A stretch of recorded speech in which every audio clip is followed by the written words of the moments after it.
why American food is illegal in Europe. The label said safe, the law said safe, the lobbyists said safe. Meanwhile, across town, the same cereal, candy, and bread were reformulated for Europe because safe there meant something else. Get this, the fox didn't just guard the henhouse, it wrote the menu and the ingredient list. Your pantry, your kids' lunch, your health bill, priced into a promise that never had to be proven first. We're opening the GRAS door, the loophole that turned pre-approval into self-approval. We'll follow the split, why the same brands go cleaner overseas, and the money that kept it normal. To see how it became routine, we go back. How safe became a magic word. Right after World War II, America industrialized dinner. Frozen, instant, shelf-stable, speed won the decade. Then Congress tried to catch up. In 1958, the Food Additives Amendment drew a bright line. If you intentionally add a substance to food, it needs pre-market approval, unless it's generally recognized as safe. The carve-out sounded harmless. Salt, vinegar, oil, things grandma knew by name. GRAS was supposed to be a shortcut for the obvious. Here's the switch. Over time, industry stretched that meaning from long history of common use to our experts agree. By the 1970s, FDA, buried under petitions, shifted to a voluntary affirmation system. In 1997, it moved again to a voluntary notification program the agency finalized in 2016. Translation: companies could determine GRAS internally, hire their own qualified experts, and either tell FDA or not. And they usually don't. Since 2000, roughly 99% of new food chemicals entered the market through industry self-approval, not formal FDA review. FDA retained authority on paper, but it can't review what never crosses its desk. In 2021, a federal court upheld that structure. Meanwhile, Europe built the opposite reflex.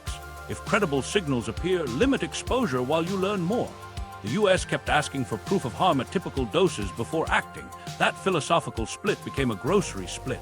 Titanium dioxide came off EU shelves. Potassium bromate left EU bakeries. Synthetic dyes got warning labels.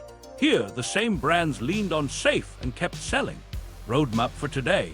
The origin story of that tiny clause, the self-approval machine it birthed. The global split you can read on labels, and the money trail that rewards cheap inputs and expensive bodies.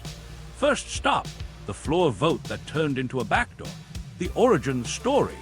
1958's tiny clause, massive consequences. Walk into the Capitol in 1958 and listen for the mood. American kitchens were changing faster than regulators could read labels. Congress knew the system needed a brake pedal. The Food Additives Amendment tried to install one. No intentional additive without pre-market approval. But lawmakers also knew you didn't need a federal hearing for table salt. So they carved out the GRAS provision, generally recognized as safe by experts, based on either a long history of common use or robust public science. That phrase was meant to be narrow. Think flour, not cousins of flame retardants. In the early years, FDA took it literally.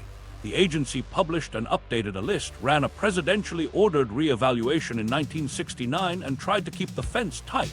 Then reality hit. Petitions piled up. Budgets didn't. Through the 1970s, oversight shifted. By 1972, FDA introduced a voluntary GRAS affirmation process. Manufacturers could come in with their dossiers, and FDA could agree or not. It was still the agency's call, but the center of gravity moved from a formal, slow petition to a looser route. Fast forward to 1997. Facing decades-long backlogs for full additive petitions, the agency proposed another pivot, a voluntary notification program. Companies could self-determine that a specific use of a substance was GRAS and notify FDA. If FDA reviewed the file and had no questions, the company pocketed a comfort letter. If FDA had questions, the notifier could withdraw and reformulate, or just not notify in the first place.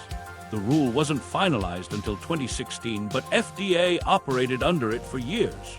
In 2021, a federal court upheld this structure. The keyword didn't change, voluntary.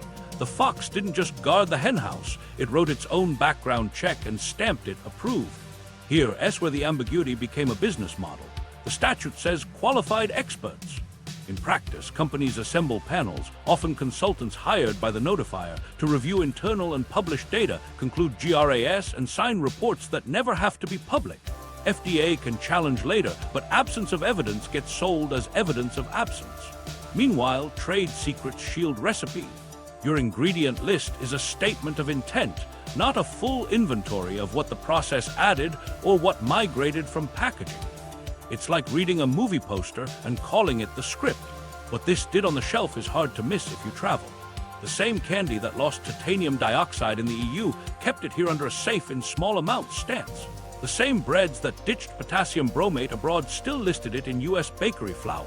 Synthetic dyes that require EU warning labels about children's activity and attention arrived here without a caution box. Companies didn't fight nature, they adapted to law. Where rules required removal, they reformulated. Where safe could be supported by a GRAS file and a no-questions letter, or no letter at all, they stayed the course. The defense sounds practical. FDA can't pre-approve every substance in a modern supply chain. GRAS lets obvious, low-risk uses move without clogging the system. Fair point if GRAS stayed where Congress aimed it, but the category drifted, like don't eat dessert before dinner somehow becoming cake is a vegetable. Novel emulsifiers, processing aids, flavor solvents, entries with thin public literature slipped in under self-determination. Even when companies notified FDA, the exchange often ended with a non-binding note that the agency had no questions, not a regulation that set conditions or limits. That subtlety got lost in press releases that treated no questions like a stamp of approval. The result wasn't an immediate wave of disasters. It was something slower and stickier. A market full of quiet additives you didn't vote on, layered into ultra-processed foods that dominate US calories. Recent analyses link higher ultra-processed intake with increased risks across cardiometabolic and mental health outcomes, even after adjusting for calories. No single additive drives it all. The cocktail matters. The emulsifiers that bother the gut, the dyes that carry behavioral signals in sensitive kids, the antioxidants that ride controversies for decades, the whitening agents that raise genotoxicity flags overseas. It's not a smoking gun. It's death by 1,000 snack hacks. Meanwhile, FDA's posture has started to shift at the edges. Brominated vegetable oil now moving out after decades. Synthetic dyes under new pressure. GRAS itself. The agency has floated steps toward mandatory notification, which would at least get ingredients on the agency's radar. But the core remains.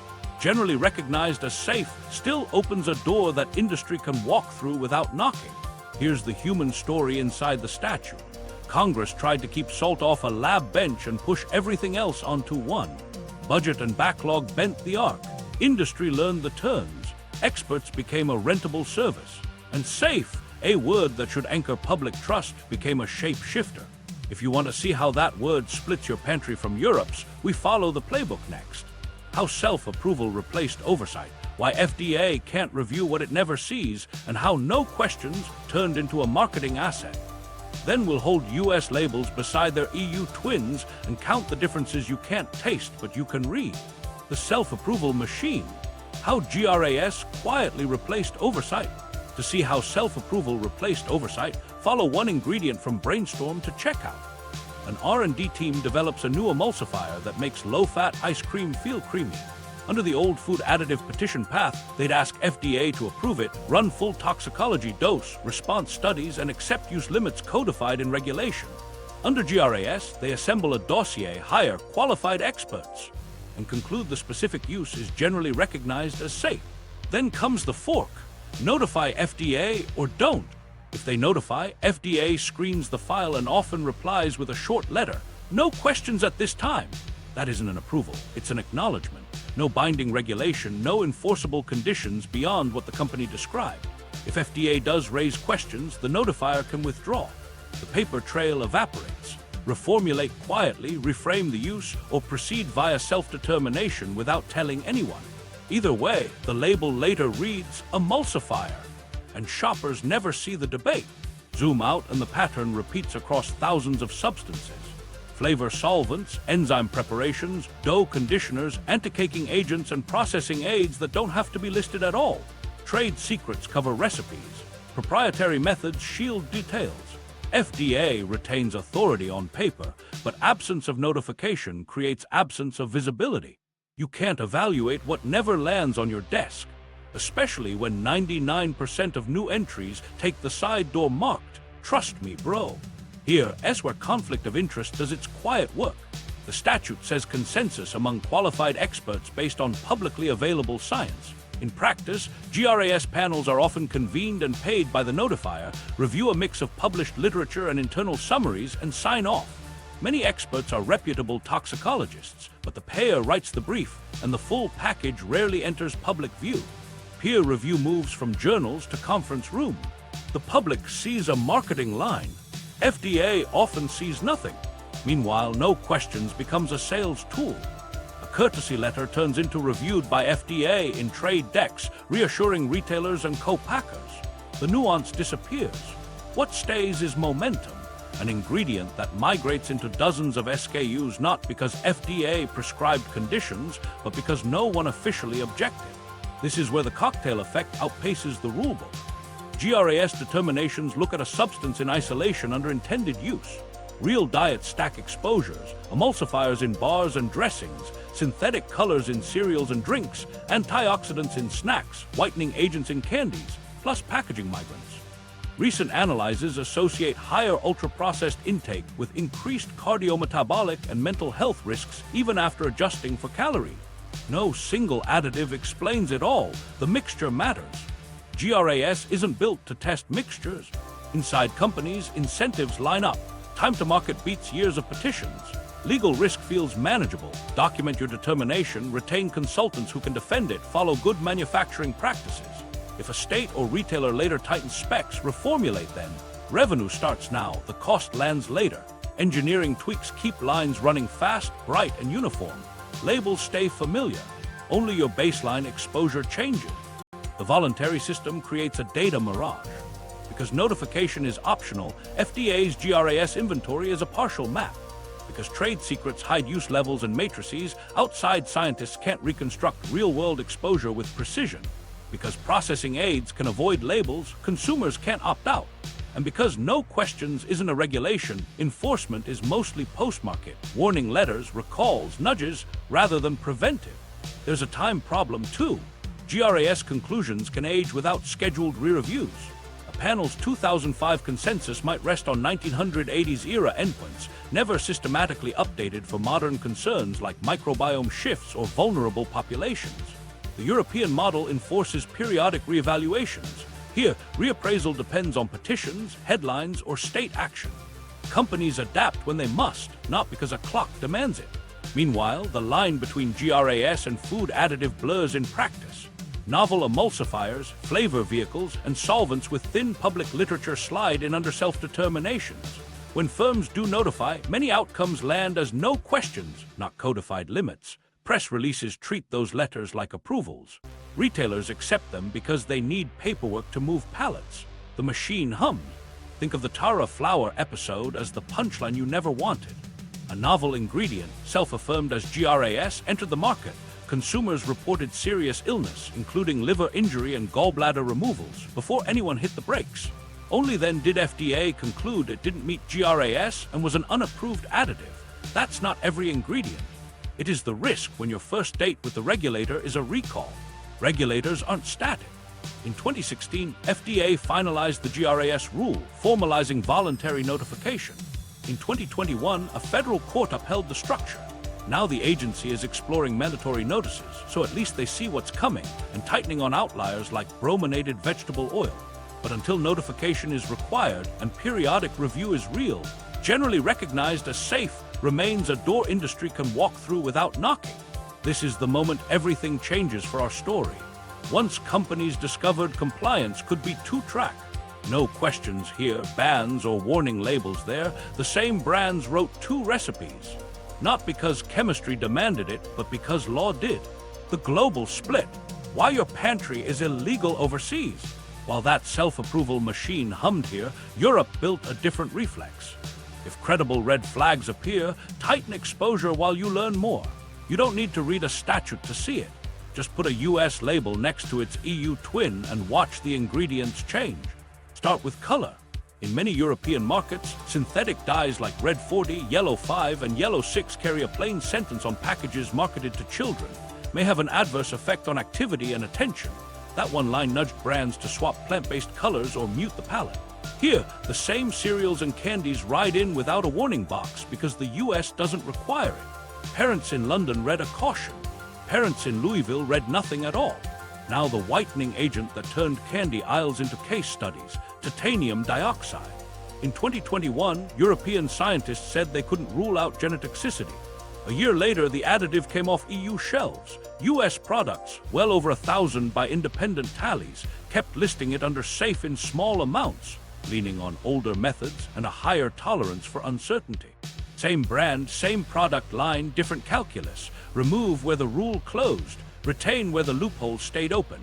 One label reads precaution, ours reads fingers crossed. Bread tells the story in dough. Potassium bromate, added to strengthen gluten, is banned in the EU, the UK, Canada, and others after animal studies linked it to cancer. European bakers rely on thyme, enzymes, and ascorbic acid. US mass-market flour still uses bromate unless a retailer spec or a state law says otherwise. You won't taste the difference. You read it if the label tells you at all. Citrus sodas are a timing lesson. Japan barred brominated vegetable oil decades ago. The EU wouldn't allow it. American bottles kept BVO until FDA moved in 2024 to revoke authorization nationwide. Between those dates, global brands ran 2 supply chains. Export markets got reformulated recipes years earlier. Domestic fans got the legacy blend because they could. Same fizz, different era, depending on your zip code. Fast food kitchens draw their own split screen. Multinationals publish additive policies by region. European menus list fewer dough conditioners and petroleum-based dyes because the regulatory floor is higher. US menus often carry older specs until a state bans a compound or a retailer demands a change. The fries look the same. The spreadsheets don't. Why the divergence? Law, enforcement, and posture. Europe centralizes additive approvals, sets group restrictions, and schedules re-reviews that drag old assumptions into modern methods. Labels reflect those decisions, warnings, usage caps, or outright bans. The US carves out GRAS, tolerates self-determination, and updates after evidence accumulates or pressure peaks. We backstop with litigation and voluntary guidance. They backstop with binding rules and mandatory timeline. Walk a supermarket with this map in your head. A candy that lost titanium dioxide in Madrid still glows here. A cracker relying on BHT or BHA stays legal stateside next to a European counterpart reformulated with tocopherols. A children's drink dyed to match the mascot crosses the Atlantic Pale or labeled with a behavior warning. It isn't that Europe solved food. It's that uncertainty triggers action there and argument here. We debate, they delete. Industry adapts fast. Dual recipes are standard business, a global base, then regional swaps to meet law and expectation. The incremental cost is minor compared to distribution. The benefit is every market stays open. When a US state tightens, the cleaner spec often becomes national because running 2 SKUs invites logistics pain and PR risk. The lever isn't outrage, it's compliance math. Retailers act like shadow regulators. In the UK, major chains publish free-from lists for house brands because customers expect it and law nudges it. In the US, several grocers restrict certain dyes, bromates, or BHT-BHA in private label. The aisle looks safer under those logos than under national brands still pointing to federal allowances. The public doesn't vote on the molecule, it votes with a cart. There's a human angle buried in bureaucracy. Parents in Berlin can pick a familiar cereal knowing that if it contains specific dyes, the box says so plainly, or uses alternatives. Parents in Boston must know dye names, scan for numbers, and guess about interactions a label never mentions. A baker in Milan never orders potassium bromate. A plant manager in Milwaukee keeps it in the silo until a buyer's spec says stop. None of this means every European choice is perfect or every American ingredient is poison. It means the burden of uncertainty lands in different places. There, on manufacturers through upfront restrictions and warnings. Here, on consumers through research and avoidance, unless a state intervenes. The practical result is 2 pantries under one brand family. One codes to caution by default, the other trusts after the fact. If you're wondering who profits from that split, follow what stays on shelves until law changes and what vanishes only when it must. Then follow the coupons and the hospital bills. Next, we trace the money. The money trail. Cheap calories, expensive bodies. Follow $1 from factory to cart, and it explains the label better than any talking point. Ultra-processed wins because it turns pennies into margins and minutes into habits. Fresh inputs spoil, vary with weather, and demand cold chains. Additives stretch shelf life, standardize texture, and tame supply shocks. If your job is to fill 50,000 stores the same way every morning, chemistry beats seasonality 8 days a week. Start at the plant. Corn becomes syrup, soy becomes oil, starch becomes modified starch, protein gets hydrolyzed into umami. Flavor houses blend natural flavors that are trade secrets. Color labs match brand tones across crops and seasons. Emulsifiers keep water and fat from separating so a sauce survives a truck ride and a hot end cap. Antioxidants keep oils from going rancid. Acidulants sharpen taste so you need less fruit. Each add-on costs fractions of a cent per serving and buys time, consistency, and faster lines. Those seconds matter at 600 units a minute. Step into finance. Shelf-stable inventory ties up less capital. Predictable yields make quarterly plans neat. A donut that lasts 2 days demands waste write-offs. A packaged pastry that lasts 6 months wins an end cap far from any bakery. This is how a box that costs 30 cents to make sells for $3. Processing compresses volatility, and volatility is expensive. Advertising knows the pitch. No artificial flavors sits beside natural flavors, which can be identical molecules with a different supply story. Made with real fruit, rides on concentrates dosed in drops. Baked, not fried, lands on starch foams engineered to shatter like chips. The front promises grandma, the back prints the lab, Little House on the Prairie out front, Breaking Bad in the fine print. It's Little House on the Prairie on the front and Breaking Bad on the back panel. Meanwhile, the health ledger pays the bill. Recent large analyses linking higher ultra-processed intake with increased risks, cardiometabolic outcomes, depression, anxiety, still show signals even after adjusting for calories. One headline number lands hardest. Top-tier UPF eaters show up to 50% higher cardiovascular mortality versus low-UP eaters. Mechanisms are messy but recurring. Emulsifiers disturbing gut barriers and microbiota, refined matrices spiking glucose, packaging migrants and additive mixtures nudging low-grade inflammation, hyperpalatable designs overriding satiety. No single molecule sinks the ship. The cocktail raises the waterline. Industry funding shapes the headlines. Trade associations underwrite reviews that focus on calories and macronutrients, framing processing as neutral if the numbers balance. Ingredient-by-ingredient studies miss the mixtures that real plates deliver. And because GRAS allows safety files to sit in corporate drawers unless voluntarily shared, equivocal findings don't always meet daylight. No evidence of harm at typical doses travels further than we haven't examined mixtures well. That's not science. That's vibes. Cheap at checkout, brutal over time. Families stretch budgets with multi-packs because cash and time are tight. School districts sign with the lowest bidder. The lowest bidder stretches sauces and breads with stabilizers that survive freight and reheat. Hospital cafeterias do the same because procurement is built for price per case, not microbiome endpoints. The cost shows up in nurse logs, absenteeism, and insurance premiums years later. Invisible on a Tuesday receipt, glaring in county health stat. Marketing doesn't need to lie, it needs to lean. Whole grain dusted on neon cereals to hit a threshold. Protein boosted with isolates and enzymes that change texture more than outcomes. Low sugar swapping in polyols and high-intensity sweeteners that keep the craving loop alive. The goal isn't nourishment, it's repeat purchase with plausible deniability.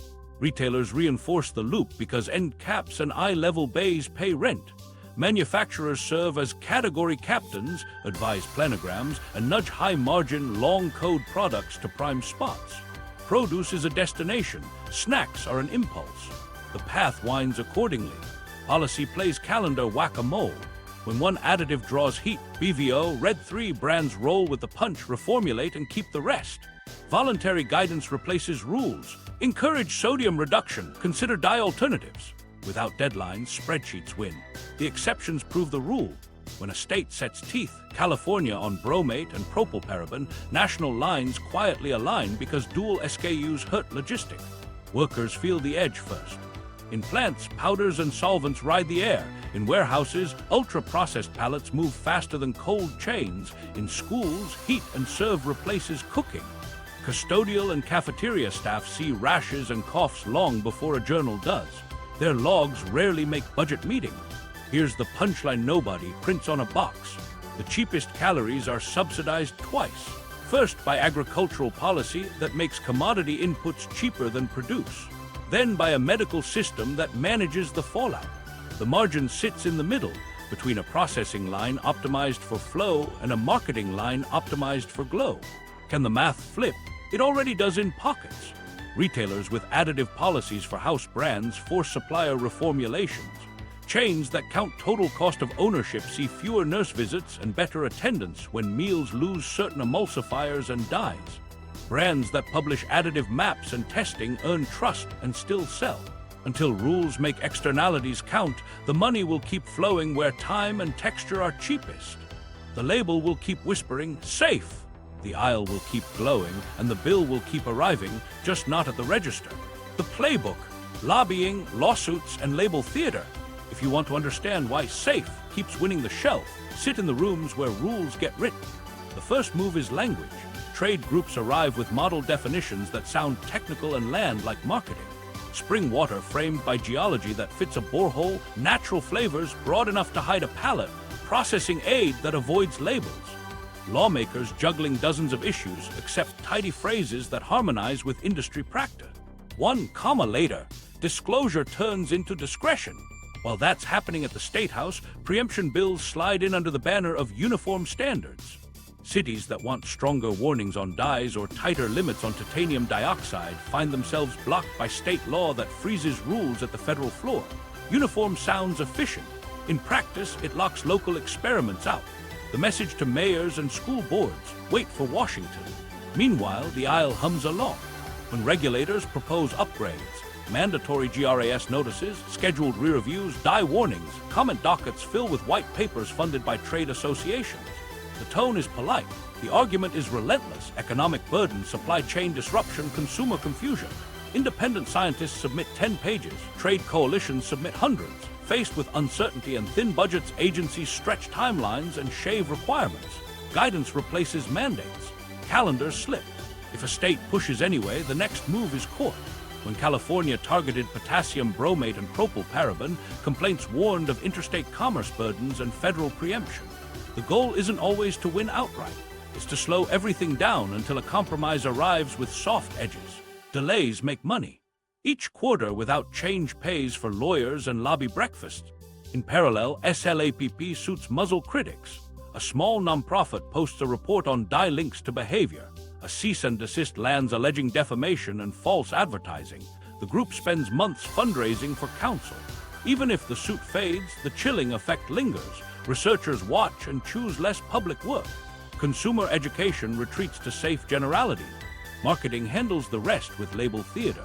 No artificial colors, swaps and exempt colorants refined to the same palette. No high fructose corn syrup becomes corn syrup solids or sugar blends that hit physiology similarly.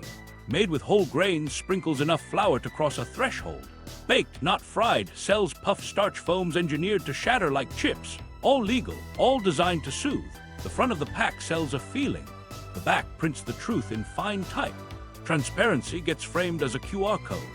Scan and you land on a brand story with lifestyle photos and a vague ingredient gloss. If lab data exists, it sits behind contact forms or in PDFs that lump categories together. Meets all applicable standards, replaces numbers. If a dye warning would have to be plain in Europe, a US label leans on color names parents don't recognize. The point isn't to deceive outright, it's to outlast attention. Retailers become leverage points and the playbook adapts. When a major chain tightens specs for house brands, no bromate restricted dyes, suppliers comply quietly, then use the new spec as proof other proposed rules are unnecessary. Market-driven change is working, they tell legislators. The part they skip: it took looming state law and retailer pressure to move the needle in the first place. Crisis response is its own art. A headline hits, BVO flagged, titanium dioxide scrutinized, Tara flour sickens consumers and trucks roll with donations.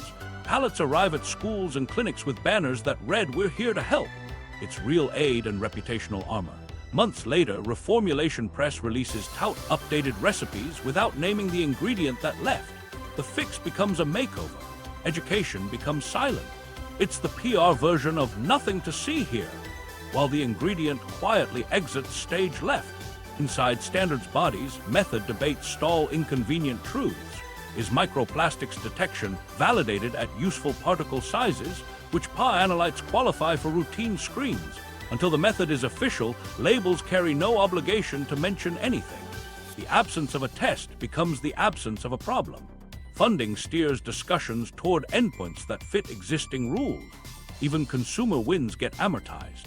FDA moves to revoke BVO. Excellent brands already pivoted overseas. California bans Red 3 in some products. Labels shift on those SKUs while the broader dye palette stays. Each concession becomes a shield. We follow the science. Meanwhile, the rest of the additive stack remains intact. Insulated by GRAS files nobody has to submit and expert panels paid to agree. Legal settlement language keeps sunlight out. If a case over natural claims resolves, terms prohibit disclosure of depositions that might help the next plaintiff. NDAs wrap extraction site monitoring data when communities settle over wells. Flow graphs that would inform a public meeting stay sealed. The next town walks in blind. There's one more move: philanthropy. Fund a nutrition conference, sponsor school gardens, underwrite a clean label summit with panels moderated by friendly voices. The discourse shifts to personal choice and innovation. Structural fixes fade to background. After lunch, the exhibit hall hands out samples in soft hues with leaf icons, up to 50% recycled content in tiny type. Everyone leaves feeling optimistic, and nothing that matters changes by rule. The genius of the playbook is its patience. Redefine the terms, preempt the locals, flood the docket, sue to delay, perform on labels, donate in crises, shape methods, settle in silence, sponsor the narrative. By the time a ban lands, the formula already moved, and the loophole 2 aisles over is still wide open. Stacking exposure. Breakfast to bedtime. Count the day the way your body does, not by meals, by drips. Morning starts loud. A bowl that looks like fruit but glows like a highlighter pours out synthetic colors and natural flavors. A black box that can hide solvent carriers and dozens of compounds. One serving, multiple color hits. Red 40, yellow 5, yellow 6. A vitamin gummy chases it, tinted to reassure you it's berry. Milk rides in next. If it's shelf-stable flavored, emulsifiers keep fat and water from splitting. Carrageenan or gums add body.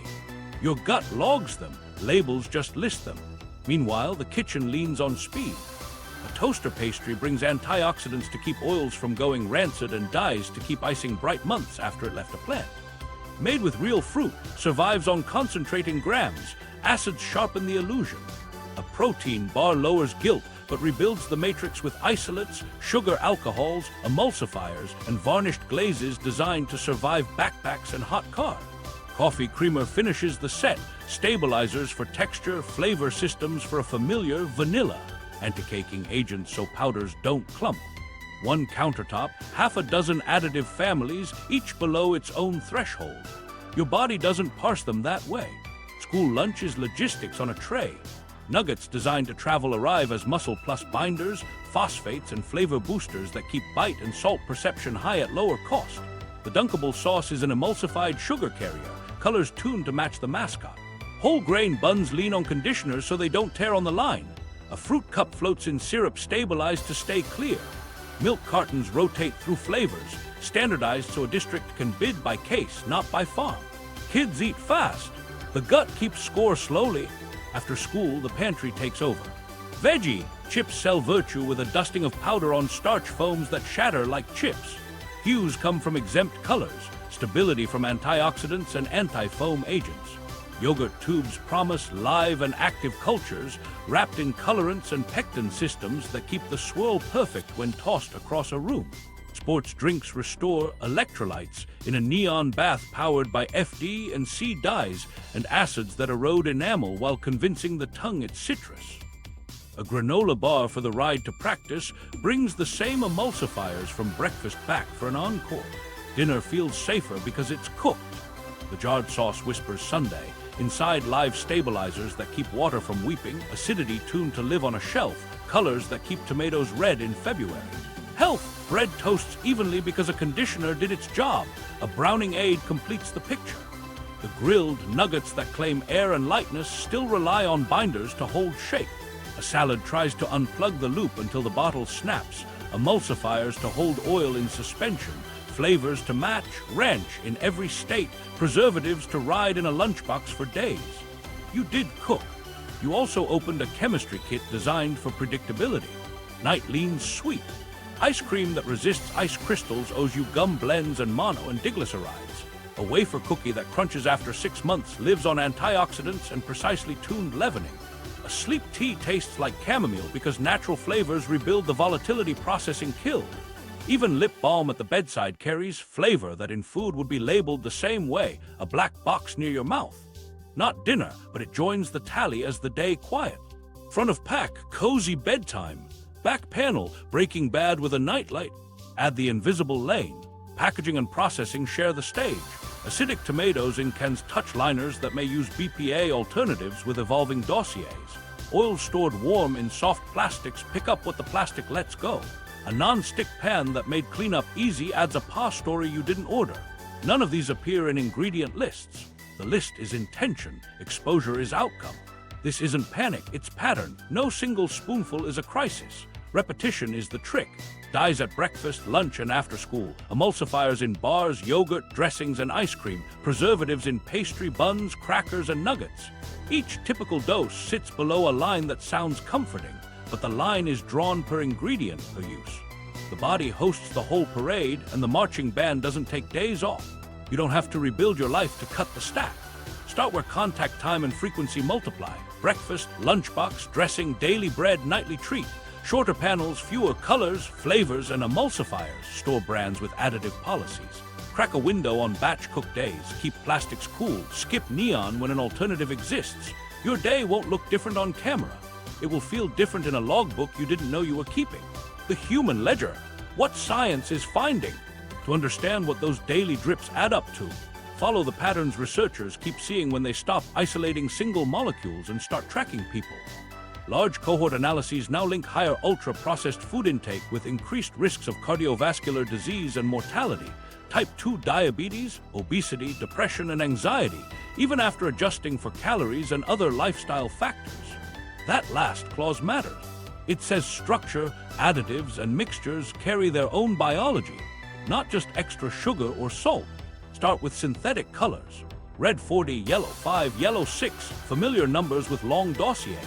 Clinicians have documented rashes and hives in susceptible people for years. The sharper concern is behavior in sensitive children. That's why Europe requires a plain warning on products marketed to kids that contain certain dyes. May have an adverse effect on activity and attention. US regulators still debate dose, endpoints, and context. Parents and teachers see classroom. The dull experiment is often the most convincing. 2 weeks dye-free, fewer after-school blow-ups, calmer bedtimes. Not a miracle, a subtraction. Emulsifiers tell a different story. In animal models, commonly used emulsifiers like polysorbates and carboxymethylcellulose erode the mucus layer that protects the gut, shift the microbiome toward pro-inflammatory profiles, and promote metabolic dysfunction. Small human trials rhyme. More gastrointestinal complaints, altered microbial communities, higher inflammatory marker. None of this means a splash of dressing hurts you. It suggests that daily background can push baselines you don't notice until you do. Whitening agents and antioxidants live in the gray zone that divides the Atlantic. The EU removed titanium dioxide from foods in 2022 because genotoxicity couldn't be ruled out with confidence. US policy continues to allow it in small amounts. But small lives in repetition, coatings, icings, candies, where invisible totals add up. BHA and BHT, synthetic antioxidants that keep fats from going rancid, remain permitted here while several markets overseas restrict them. Debates over carcinogenicity in animal studies and endocrine endpoints keep returning as methods improve. Packaging is part of the formula your label doesn't show. The forever chemicals used in non-stick coatings and grease-resistant materials migrate into food and water at low levels. Biomonitoring finds them in most Americans. Health signals include altered lipid profiles, immune effects like reduced vaccine antibody responses, and developmental concerns. Utilities are racing to set tighter drinking water limits. Bottled and packaged foods still ride inconsistent screen. You can't taste PA, your lab can. Sweetness carries its own contradictions. High-intensity sweeteners and sugar alcohols cut label sugar, but some non-nutritive sweeteners appear to alter glucose responses and microbiota in small trials. Polyols commonly trigger bloating. Over time, hyperpalatable design, intense sweet plus engineered texture keeps the craving loop alive even when calories look improved. The brain learns to chase flavor over energy balance, like swapping the burglar for the getaway driver. Natural flavors sound safe because the word natural sounds safe. It's a regulatory umbrella that can cover dozens of compounds, carriers, and solvents behind one noun. Most people tolerate them. A subset with chemical sensitivities can't navigate a black box. That opacity matters in a world where exposure stacks. The mixture problem sits underneath all of it. Regulators set acceptable daily intakes one additive at a time at intended uses. Real plates stack emulsifiers in bars and dressings, dyes at breakfast and snacks, antioxidants in baked goods, migrants from packaging, thermal byproducts from processing. Endpoints don't add, they intersect. A slightly leakier gut barrier meets an immune system primed by stress and a sleep pattern nudged by late caffeine. Appetite control shift. Tuesday wasn't caused by one molecule. The mix set the stage. That's why large cohorts now flag a gut check stat. People eating the most ultra-processed foods face up to 50% higher risk of dying from cardiovascular disease than low-up eaters, even after adjusting for calories and lifestyle. One ingredient didn't do that. The cocktail did. Skeptics ask for mechanisms. Scientists answer with a list: mucus erosion and microbial shifts from emulsifiers, genotoxicity concerns for fine particles like titanium dioxide, oxidative stress from advanced glycation end products in high heat processing, endocrine active migrants from packaging, sensory engineering that overdrives reward pathways. The map isn't tidy. It's persuasive in aggregate. There's good news hiding in the same literature. When markets or rules force changes, biomarkers move quickly. Ditch certain phthalates, human levels fall within months. Lower dietary emulsifiers in small, controlled trials, fewer gut complaints and reduced inflammatory markers. Reformulate away from a particular diet. Parents stop emailing about fidgeting. These aren't sweeping cures. They're proof that reducing inputs reduces body burden fast enough to feel. Dose still matters. Industry points out, correctly, that most additives sit below acceptable daily intakes. But many ADIs rest on older endpoints, high-dose animal data extrapolated down, and exposure assumptions from a pre-UP era. Europe built re-reviews into the calendar and tightens when uncertainty rises. The US often waits for certainty and litigates after. Or what do you do with a ledger written in small entries? You pick high-leverage subtractions where contact time and frequency multiply. Breakfast dyes and flavors, lunchbox staples, emulsifiers and preservatives, daily bread bromate-free, tocopherols over BHT BHA, dressings and sauces, short lists, fewer stabilizers, nightly treats, skip titanium dioxide, favor muted hues. You won't notice the swap in your photos. You will in a symptom log you didn't know you were keeping. If you're looking for a rule of thumb, use this. Fewer paragraphs on the panel, fewer colors, flavors, and emulsifiers in a day, and less neon in kids' foods. It's not a cleanse. It's a quiet edit that science keeps rewarding. The secret twins. Same brand, two recipes. Stand in a supermarket in Chicago, then in Paris, and flip the same logo. The mascot smiles the same. The font matches, but the fine print tells two different countries. In the US, the ingredient panel lists red 40, yellow 5, yellow 6. In much of Europe, the color reads carrot and paprika extracts, or the warning appears. May have an adverse effect on activity and attention in children. Same serial ring, different rulebook. Parents don't change, labels do. Candy is the clearest split.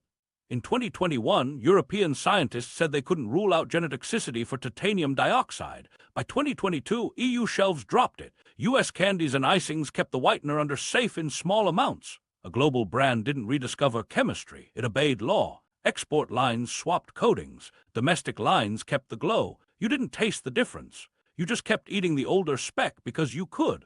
Bread plays the quiet twin game in dough. European bakers moved long ago to enzymes and ascorbic acid. Potassium bromate is banned in the EU, the UK, Canada, and others after animal studies linked it to cancer. In American factory bakeries, bromate still shows up unless a retailer spec or a state rule removes it. The sandwich tastes the same. The spreadsheet doesn't. Citrus sodas tell on timing. Japan pushed brominated vegetable oil out decades back. The EU never allowed it. US bottles kept BVO until FDA announced revocation in 2024 and the phase-out began. For years, the same brand bottled two formulas, one for export markets, one for here. If you flew, you drank the cleaner spec abroad and the legacy one at home without noticing anything except the label language you never read. Fast food menus are a case study in 2 kitchens, 1 counter. In Europe, multinationals publish additive lists trimmed of certain dyes and dough conditioners to meet the floor regulator set. In the US, the same chains run older formulas until a state bans an additive or a buyer demands the stricter spec. The fries snap the same. The procurement list doesn't. When a state like California moves, the national line quietly follows because dual supply chains are a logistics tax no CFO wants to pay. Snack aisles carry the echo. A cracker sold in Madrid leans on tocopherols for oxidation control. Its U.S. cousin still lists BHT or BHA, both permitted here and restricted or avoided in parts of Europe. When a major U.S. retailer sets a house brand policy, no bromate restricted dyes, tocopherols over BHT BHA, national brands quietly match to hold shelf space. The cleaner twin becomes the default without a press release because the warehouse hates complexity. Drinks aimed at kids show the palate divergence fast. European sports drinks trend paler or carry the behavior warning when synthetic dyes are used. Stateside, neon survives because U.S. law doesn't require the statement. Same hydration pitch, different color code. Parents abroad get a nudge on the bottle. Parents here need to know the dye numbers by memory. The dairy case offers a subtler mirror.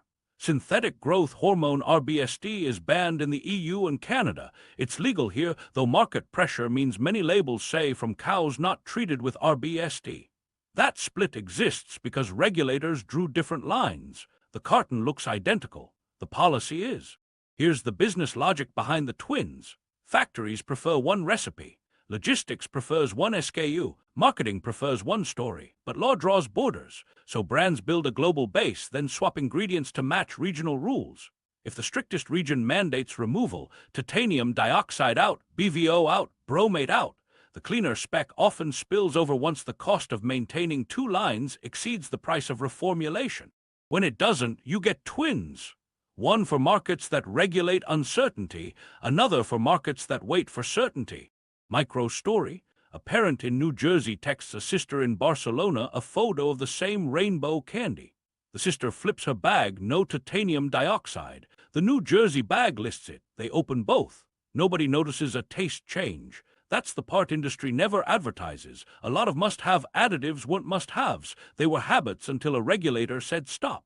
This isn't a morality tale. European rules aren't flawless. U.S. food isn't poison. It's a map of who carries uncertainty. Europe pushes it upstream. Manufacturers swap ingredients or carry warnings.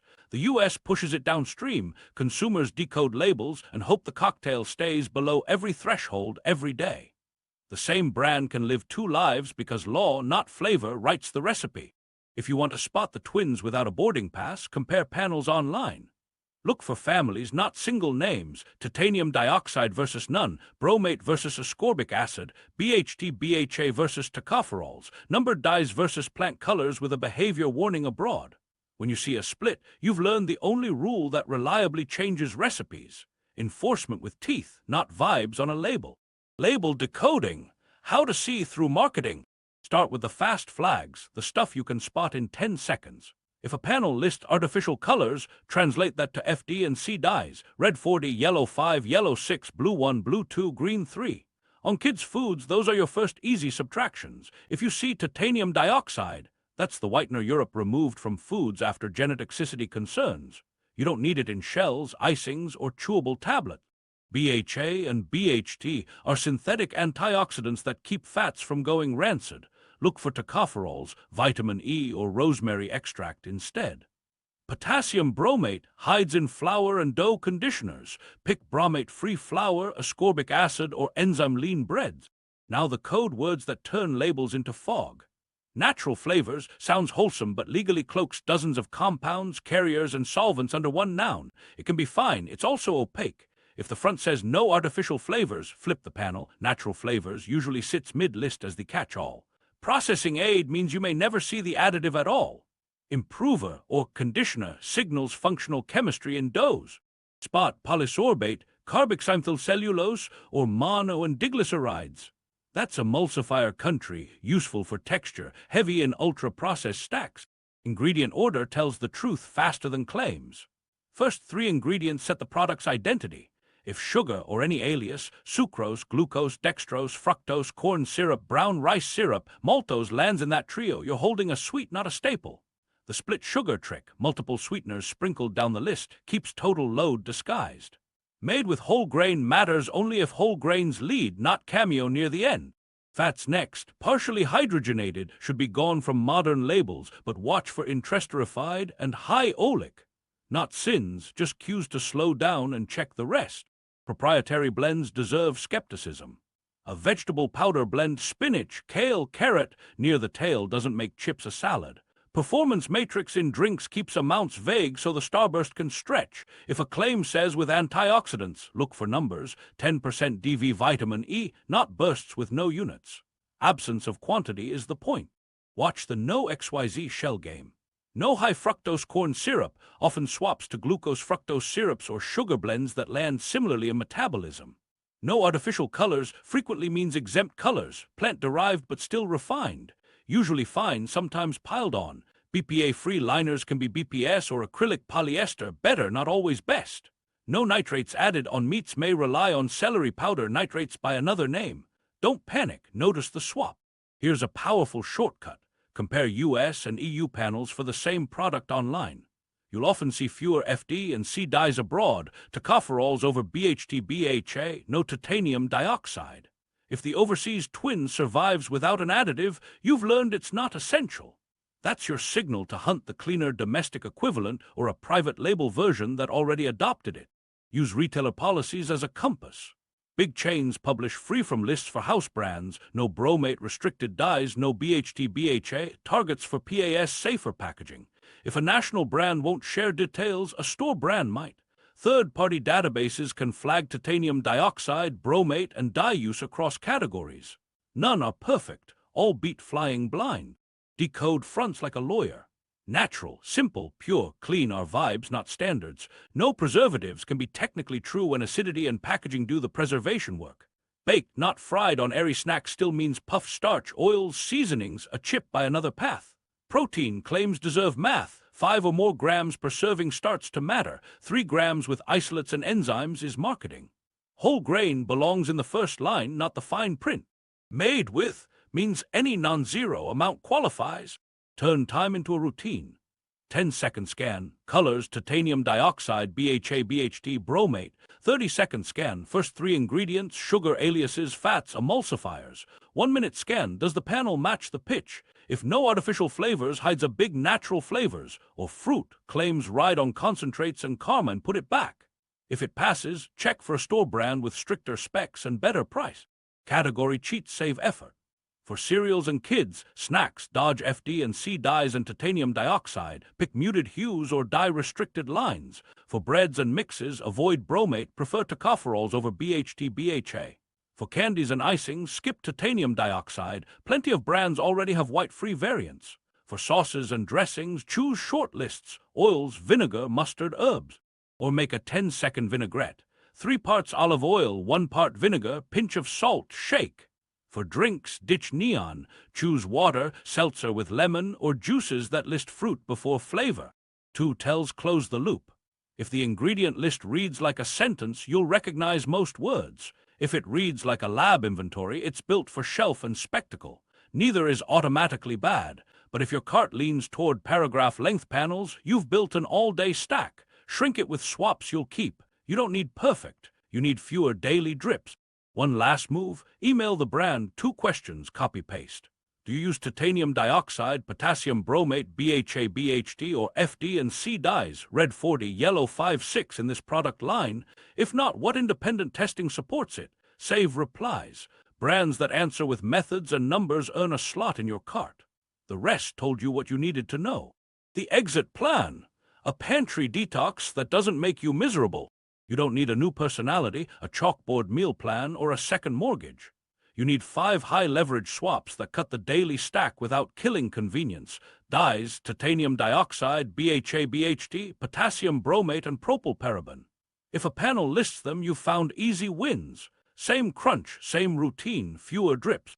Start with breakfast because frequency multiplies exposure. Trade neon cereals for muted lines or store brands with dye policies. If the box lists red 40, yellow 5, yellow 6, or titanium dioxide, pick the version that looks slightly duller and skips both. For spreads and toaster pastries, flip for tocopherols instead of BHA-BHT and short lists instead of natural flavors, plus a paragraph of texture aids. Yogurt. Choose plain or fruit, only cups colored with plant extracts. If your kid wants swirl, add a spoon of jam you can read.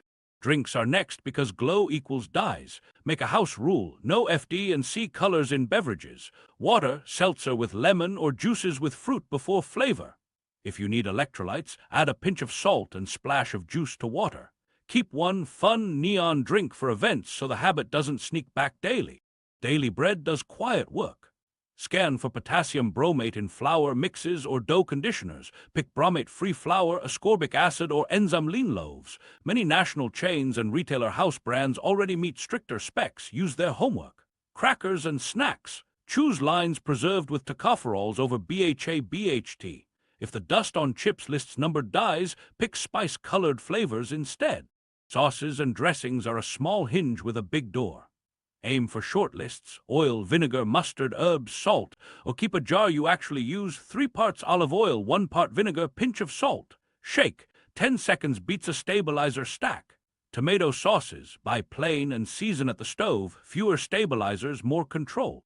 Candy, icings, and bright treats are where titanium dioxide hides. Make it a no-go. Plenty of brands already sell US variants without it, often in simple or seasonal lines. Kids won't notice the shade shift, you'll notice the label.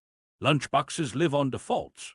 Pre-choose 1 cracker, 1 bar, 1 yogurt that pass your scan. No dyes, no titanium dioxide, tocopherols over BHA, BHT, minimal emulsifiers. Put them on repeat. Rotate fruit and proteins for novelty. The routine will do the heavy lift. Your brain can stop parsing panels at 6:30 a.m. Now the 2 tools that keep this boring in the best way, positioning and repetition. Put yes items at eye level, stash sometimes higher. Keep a clean dressing jar near the olive oil. Park a glass container by the microwave so leftovers don't meet hot plastic. Leave a refillable bottle by the door. Friction decides more choices than willpower. Make it affordable by pacing.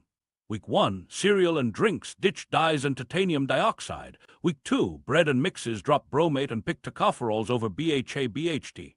Week 3, sauces and dressings, short lists or that 10-second vinaigrette. Week 4, snacks, favor spice colors and tocopherols. Week 5, candy and icings, titanium dioxide free only.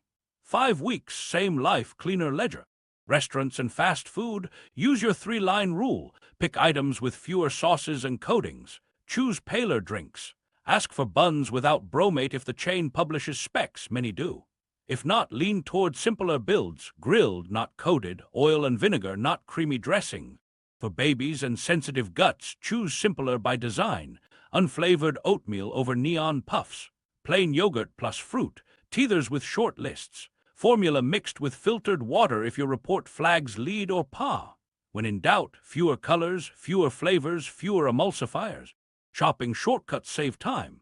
Check retailer, free from lists for house brands, no bromate restricted dyes, tocopherols preferred. Use third-party databases to spot titanium dioxide and bromate.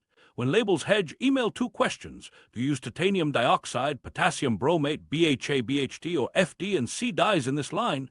What independent testing backs that claim? Save responses.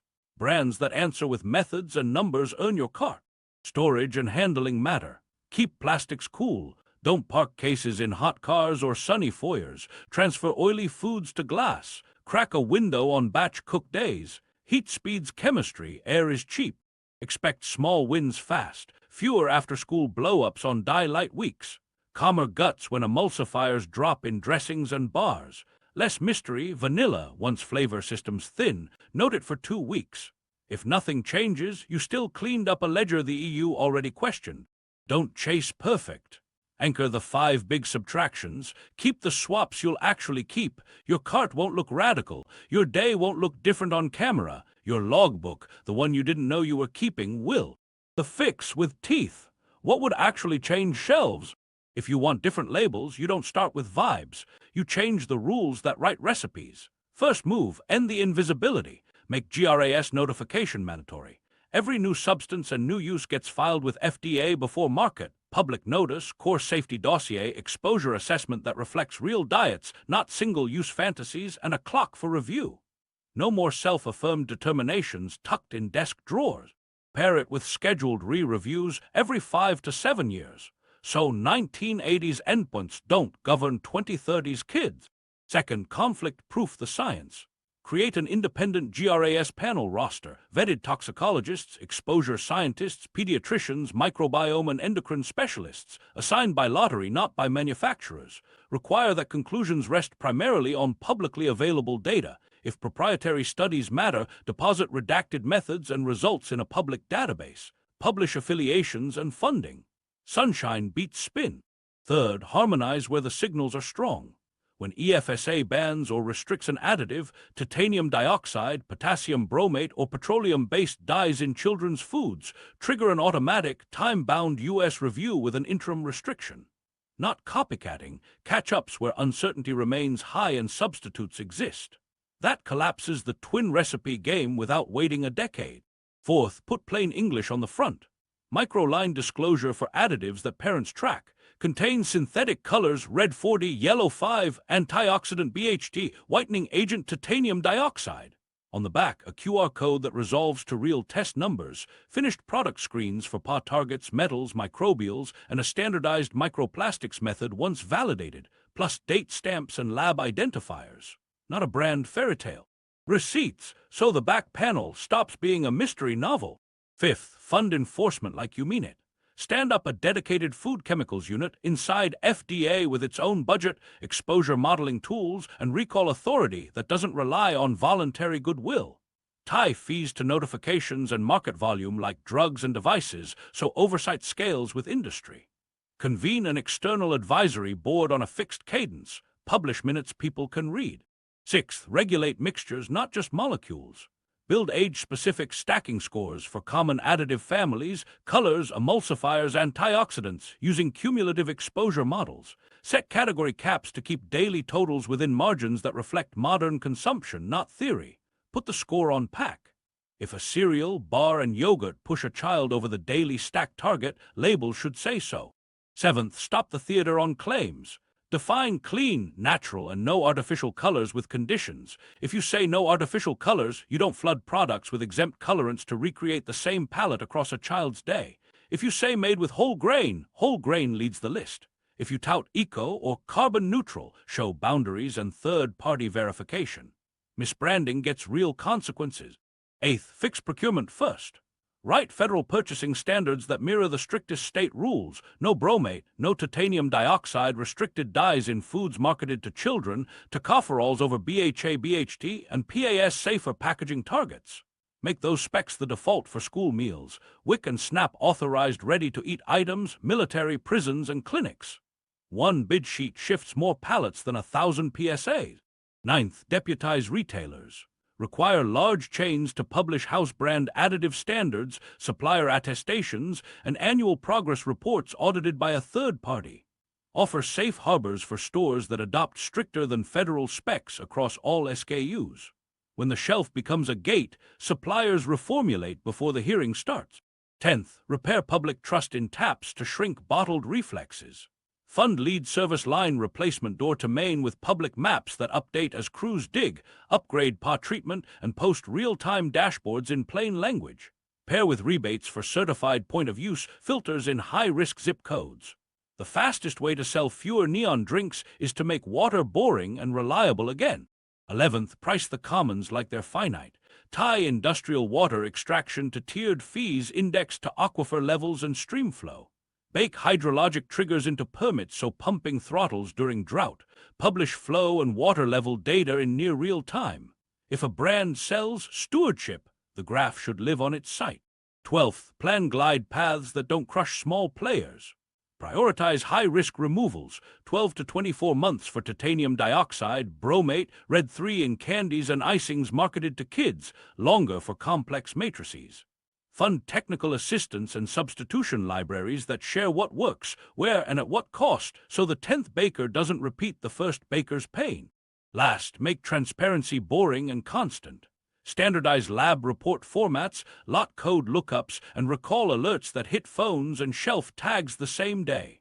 Reward early movers with procurement preferences and label space for validated disclosures. Punish foot dragging with penalties bigger than a marketing budget. None of this asks for perfection. It asks for teeth, rules with clocks, data with sunlight, and incentives that make the safest choice the easiest one to sell. When the floor rises, recipes follow. When recipes follow, shelves look the same, just quieter labels, fewer daily drips, and a little less work for your gut. Translation: less Breaking Bad on the back panel, more boring food that doesn't punch above its weight. Your receipt is a vote. How buyers force reformulations. If you want to watch chemistry change without a law, follow the buyers who move pallets. Retailers act faster than regulators because shelf space is leverage and logistics hates running two recipes. When a national chain tells suppliers, no bromate restricted dyes, tocopherols over BHA, BHT, no titanium dioxide, vendors retool or lose the bay. Those house brand specs become quiet law.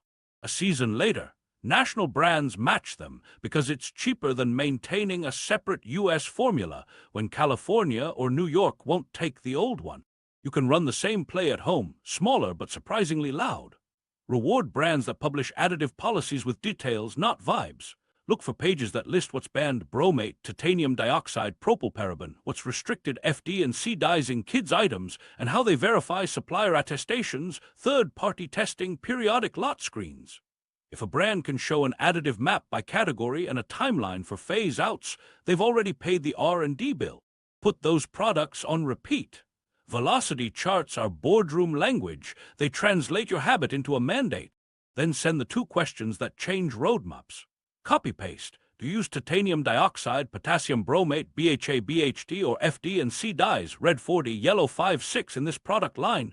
If not, what independent testing supports your claim? Save the replies. Brands that answer with methods and numbers. No TO2, tocopherols instead of BHT. Quarterly screens earn the cart. Brands that reply meets all applicable standards told you a different truth. Share screenshots. A dozen emails is a nuisance. Hundreds turn into a calendar invite between PR and R&D. Schools, teams, and offices multiply the effect. A district adds 3 sentences to bid specs: no bromate, no titanium dioxide, restricted dyes in kid-facing items, and vendors comply because they want the root. Facilities can require short list dressings and tocopherols over BHA, BHT. Youth leagues can drop neon sports drinks and stock dye-free options. Nobody has to give a speech. They post a specification and an order. Nurse logs get quieter. Attendance improves. Nobody misses the glow. Retail buyers already know this math. They timeline reviews to state clocks. When California passed a ban list, several chains pre-committed to clean equivalents for house brands so they wouldn't get caught flat-footed. Suppliers groused in the corridor and reformulated in the lab because losing a top 5 account is worse than swapping a whitening agent. The next step is predictable. National brands lift the stricter spec to hold eye-level space, then tell legislators market-driven change is working. The part they skip is you. Data makes pressure compound. Build a simple tracker: brand, product, dyes YN, titanium dioxide YN, BHA, BHT YN, retailer policy link, brand testing link. Share it. When shoppers can find the clean twin in seconds, the messy panel stalls. A frozen SKU wither forces the reformulation meeting the white paper couldn't. The hard part isn't chemistry, it's friction. Remove the friction for better choices and spreadsheets do the rest. Celebrate publicly when a change lands. Side-by-side labels, old with titanium dioxide, new without. Teach people how to scan and give brands a reason to make the cleaner spec the hero story. Tag the retailer. Positive attention turns the good formula into the default in line reviews and the old formula into a liability nobody wants to defend on a quarterly call. If you're a small business or district buyer, steal the big buyer script. Put the 5 lines into your quote request. No potassium bromate, no titanium dioxide, restricted FD and C dyes in kid-facing items, tocopherols over BHA, BHT. Publish additive list on request. Add verification, supplier attestations, and 1 independent test per semester for top movers. Vendors will tell you it's hard. They will also bid because someone else is asking for the same thing. For homes, keep it boring and consistent. Make a yes list of 5 go-to items that pass your scan in each category: breakfast, snacks, bread, dressings, treats. Tape it inside a cabinet. Buy them on autopilot. Yes, at eye level beats 1,000 willpower sermons. Post the list, tag the brands, ask friends for theirs. A feed full of receipts is a language brands translate. We can sell the cleaner twin nationwide, and we should because they're already picking it.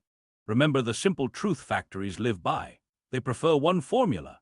Logistics prefers one SKU. Marketing prefers one story. When enough receipts point down the stricter lane, the path of least resistance is reformulation, not excuses. Your cart looks small. Your category is. Stack quiet votes. Watch the label change. The safe lie ends when you stop buying it. Safe became a habit, an unexamined word that let loopholes write recipes and pushed uncertainty onto your plate. The moment you stop funding that habit, labels change faster than laws. If this reset how you scan your pantry, hit subscribe, send this to the person who buys for your home, and queue up our bathroom episode. Same loopholes, new room. New untold stories every week.